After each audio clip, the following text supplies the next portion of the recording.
C'était une poignée de main qui allait changer l'histoire de l'automobile à la fin des années 60. Ferry Porsche et Heinrich Nordhoff se rencontraient, deux hommes que tout opposait. Nordhoff, le patron de Volkswagen, avait fait de la coccinelle un succès mondial et cherchait un successeur sportif pour le vieillissant Karmann Ghia. Ferry Porsche, lui, voulait un modèle d'entrée de gamme abordable pour sa marque. Le 356 était terminé et la nouvelle 911 restait hors de portée pour beaucoup de clients. L'accord fut simple et élégant, créer ensemble une voiture sportive fabriquée par Karmann, vendue comme Volkswagen Porsche. Volkswagen fournirait la production en série, Porsche apporterait le savoir-faire technique. Un roadster à moteur central pour le grand public, le premier modèle allemand produit en série avec cette configuration, mais lorsque le premier prototype fut présenté le 1er mars 1968, Nordhoff était déjà malade et mourut le 12 avril 1968, emportant avec lui l'accord oral conclu avec Ferry Porsche. Le nom 914, 3 chiffres sans fioriture qui reflétaient la rationalité, aucun symbole mythologique comme sur d'autres modèles, juste un numéro qui annonçait le compromis. Une voiture ni totalement Porsche, ni totalement Volkswagen, mais un mélange inédit et pour beaucoup déconcertant. Sous sa carrosserie particulière se cachait un chef-d'œuvre d'ingénierie, un moteur boxeur refroidi par air, installé en position centrale, 2 coffres à l'avant et à l'arrière et un toit targa amovible en plastique. Le châssis Porsche comportait à l'avant des triangles superposés avec barres de tension et jambes d'amortisseur, et à l'arrière des bras obliques avec ressorts hélicoïdaux. La direction à crémaillère ZF et les freins à disque sur les 4 roues complétaient le tout. La répartition des masses était presque parfaite, avec moins de 1000 kg sur la balance. La 914 offrait une maniabilité exceptionnelle qui fascine encore aujourd'hui. La 914 offre parmi toutes les voitures que j'ai conduites l'un des meilleurs comportements, confia Guy Newton, expert en vente aux enchères britannique des décennies plus tard. Le 914-4 était équipé d'un moteur boxeur 1,7 litre à injection de 80 chevaux provenant de la Volkswagen 411e. Avec 940 kg, elle pouvait atteindre 177 km/h. La version plus prestigieuse, la 914-6, recevait le moteur 6 cylindres 2 litres du 911T et culminait à 201 km/h. Mais c'est là que les difficultés commencèrent.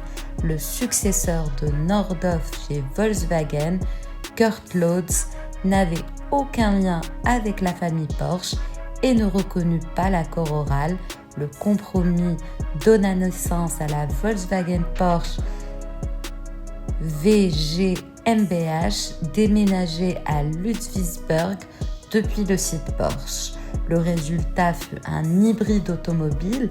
En Europe, la voiture portait généralement le logo Volkswagen, tandis qu'aux États-Unis, le nom Porsche figurait sur la calandre et le blason sur le volant. Les Américains avaient commandé une Porsche et exigé ses marques visibles. En Allemagne, en revanche, les moqueries allaient bon train. Volks-Porsche ou Vopo, l'abréviation de la police populaire est-allemande, les journalistes raillaient du Käfer la nature, du Porsche la silhouette, mais cette critique était injuste techniquement, la 914 était brillante. Le vrai problème résidait dans le prix. En 70, la 914 4 coûtait 12 250 Deutschmark sans option. La 914 6, 19 980 Deutschmark. Pourtant, la Targa 911T, comparable avec 125 chevaux, coûtait seulement 16% de plus, soit 23 199 Deutschmark. Pourquoi acheter une 914 6 à presque 20 000 Deutschmark quand un vrai 911 ne coûtait que 3 200 Deutschmark de plus? Les ventes de la 914 6 s'effondrèrent rapidement. Porsche travaillait déjà sur une version plus puissante, la 916, avec seulement 11 exemplaires construits en 71. Le prototype aurait dû être présenté au Salon de Paris, mais le projet fut abandonné en raison des coûts. 5 exemplaires restèrent dans la famille Porsche. Le reste fut vendu discrètement.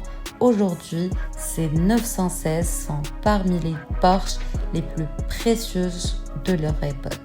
Alors que les Allemands raillaient la 914, elle séduit l'Amérique. 3/4 de la production totale partirent vers les États-Unis. Là-bas, elle n'était pas un Volks-Porsche, mais une vraie Porsche à un prix abordable pour le public. La 914 4 avec moteur 1,7 litre fut produite de 1969 à 1972. En 1973, l'injection fut remplacée par un moteur 1,8 litre à carburateur. En 1974, un petit restylage apporta des pare-chocs noirs, des phares carrés et un moteur 2 litres de 100 chevaux. Malgré tous ces efforts, la 914 resta un compromis trop cher pour un Volkswagen, trop inhabituel pour une Porsche. La production s'arrêta en 1976 avec 115 631 modèles 4 cylindres fabriqués. La 914 n'échoua pas techniquement, elle était brillante, elle échoua par son identité à une époque où l'image de marque dominée. Tenter d'unir deux mondes distincts s'avéra difficile. Aujourd'hui, presque 50 ans plus tard, l'histoire a changé. Les modèles à restaurer se trouvent dès 3 000 €. Un bon 914 se vend entre 24 500 € et 72 500 €. La 914 6 vaut aujourd'hui 3 fois plus que le 4 cylindres. Celui qui achète une 914 est fou de lui, dit Guy Newton. Ferdinand Piëch, le petit-fils de Ferdinand Porsche, développa la 916, le Super 914, pour montrer le potentiel du modèle. Des décennies plus tard, comme PDG de Volkswagen, il expérimenta avec le Phaeton un projet similaire. La 914 fut la Porsche qui ne devait pas être Porsche et la Volkswagen trop sportive pour Volkswagen. Une voiture entre deux mondes, fascinante, son concept reste étonnamment moderne, une sportive honnête, sans fioritures, qui fonctionne plutôt qu'elle ne pose. Peut-être était-ce la bonne voiture au mauvais moment, un prototype qui échoua mais ouvrit la voie à l'avenir.